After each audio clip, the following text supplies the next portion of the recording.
colleague of mine the other day, I was invited to a lunch where I was going to get to network with really senior women, and I thought, you know what, I'm really fortunate I get to do that, so I will offer this opportunity to this colleague of mine. She should know that when I do that, she usually should say no, but she said yes, and she went along and came back pale, and I said, what's wrong? And she said, well, the issue of the pay equity got brought up, and there were women from a very large bank, and these are very senior women. Maybe they're even like head of HR or something in a very large bank, let's say. And anyway, these women are all sitting around having a lovely old time, and the pay equity issue, and she says, well, pay equity is really terrible, isn't it? And they said, but that's not for women like us.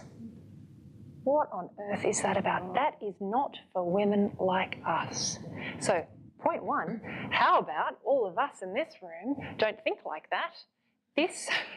That would be a really good starting point. Perhaps not the whole answer you were looking for, but I think that is such a horrific statement that I have heard. This is not, and this is not just exclusive to women.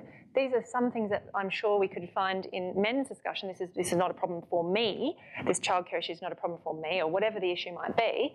But actually, this is a problem for all of us. And even if it isn't happening to you, this is our responsibility. My advice to her would be to check her pay, because the research shows that the higher up you I'll check mine tomorrow. Well, that was one of the most depressing. I've had quite a few depressing days in the job, but that was one of the most depressing days. The day that the WGEA, the Workplace Gender Equality Authority, released their research, which shows the higher up you get, the greater the pay equity problem. And when you're looking at CFO, CTO, head of human resources, almost to 50% in many large organisations. So she would be well advised to check her pay. The thing is, though, that organisations aren't open about it.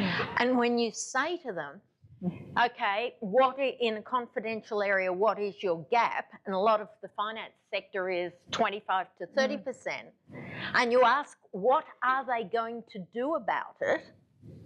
They shy. They hide. It's like, this means that all the women who haven't been pushing for pay increases have to have their salaries increased by 20 or 30%, while all the men who have been the squeaky wheels for the last 20 years are going to be told they're not getting an increase because they're giving all the money to the women this year because they weren't being paid adequately. And I don't know any organisation that's been brave enough to take that on. I did it. Well done. Go Intel.